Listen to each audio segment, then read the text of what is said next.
Coach Taylor Jenkins has led his group to a 20-2 record without Ja Morant. It's the highest win percentage for a team without their 25-plus per game scorer in NBA history. The next three teams with the highest percentage all won the title. Upsetting the fully healthy reigning Western Conference champions, the Grizz weren't only missing Ja, but 5 top contributors in total, yet still dominated Phoenix in the final quarter of play. You're about to see why the Grizzlies are one of the deepest teams in the NBA, and every detail on how they flipped a switch down the stretch, upsetting the #1 team in the league. Before continuing, according to YouTube's analytics, 90.6% of you watching right now aren't subscribed, so if you haven't already, please subscribe and turn on notifications. Also leave a thumbs up, it takes a few seconds and makes a massive difference. You can follow me on Instagram and Twitter at DFlowHoops and I'll follow you back. Link is down below in the description for those two platforms. The Toronto-born Dillon Brooks has been limited to 30 games this season, with long absences for both a hamstring and ankle injury.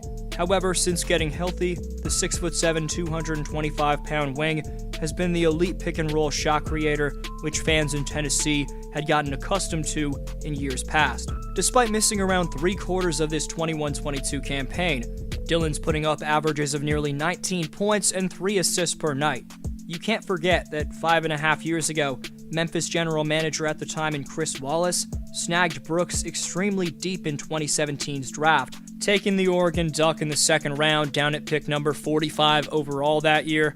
2021's first-round playoff series against Utah saw the Canadian average 26 points, 1.5 steals on 53% shooting from the field and 43% shooting from distance, which, putting things into perspective, makes Dillon Brooks an absolute draft robbery for Memphis.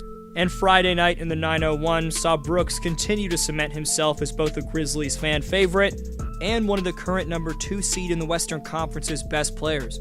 Dillon converted a 3-point play with 32 seconds left for an 8-point lead, and the short-handed Grizzlies held on to snap the Suns' 9-game winning streak. Brooks finished with a dominant 30-piece on the game overall.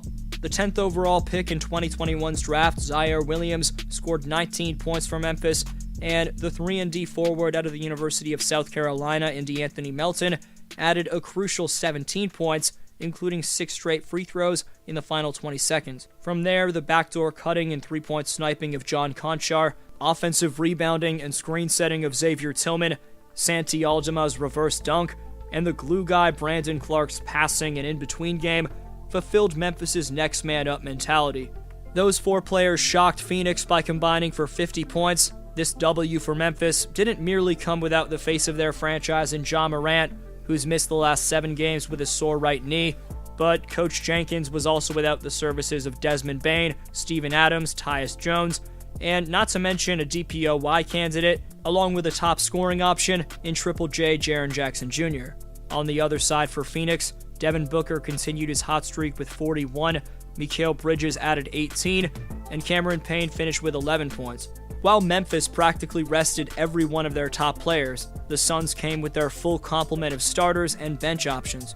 But that didn't stop Memphis from blitzing the fully healthy #1 seed with a shockingly merciless 17-2 run at the start of the fourth quarter, as the well-coached group turned up the pressure in the fourth, holding Phoenix to 4 points in the first 5:28 of the final frame and taking a dominant 101-87 lead.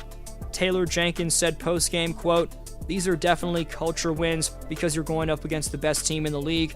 Tonight's a night where you can put your stamp on it and say, this is who we are, and we're going to be here for a really long time."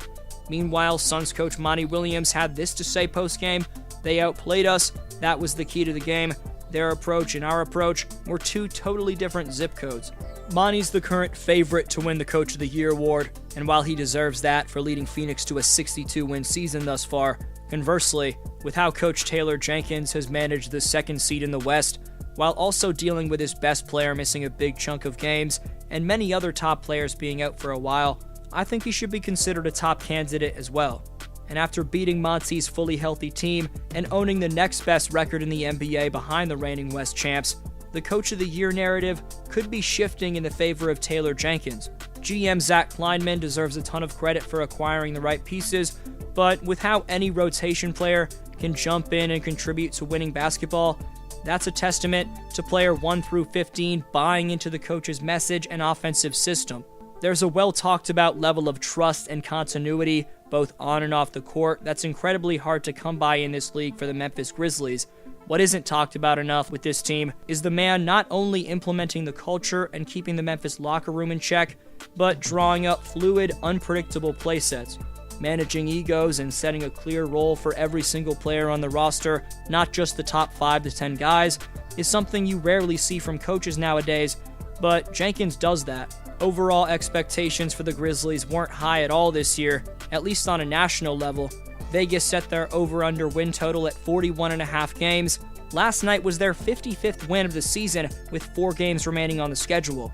Most fans expected Memphis to be right back in the middle of the play-in picture. The lowest of expectations had the Grizz slipping out of the play-in, finishing as the number 11 seed. Even the highest of expectations had the Grizzlies narrowly avoiding the play-in as a 6th seed.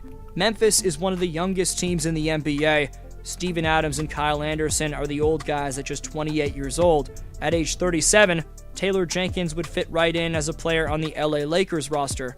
Consistency is tough for young teams who usually play up or down to their competition. It's an issue the Grizzlies had a fair bit last season, but this year, they've handled their business a majority of the time. The consistency starts with coaching, especially during an unprecedented season. Grizzlies players continuously praise Taylor Jenkins for helping build their confidence when out there on the court. After becoming the new franchise leader in threes made for a single season, Desmond Bane credited Jenkins for, quote, giving us all the confidence to be aggressive, to continue to let it fly, make or miss. This comes after the players joked about Jenkins' quote, let that MF fly slogan earlier in the year. Jaren Jackson Jr. debuted his rap album Suddenly and mentions Taylor Jenkins in his song Wavy with the line, shout out to T. Jenks, I let it fly. The entire Grizzlies roster is outspoken about a lot of things, and praising Taylor Jenkins is something that consistently comes up in media availability and on social media. Taylor's also done an excellent job at bouncing back when his team hits a rough patch. The Grizzlies' longest losing streak this year has been just 3 games. They lost 3 straight in November, and another 3-game losing streak in late November. Memphis hasn't even really lost back-to-back games since that stretch in late December. The only 2-game losing streak the Grizzlies have had since then was at the All-Star break, where they fell to Portland in the final game before the break, and then to Minnesota in the first game back.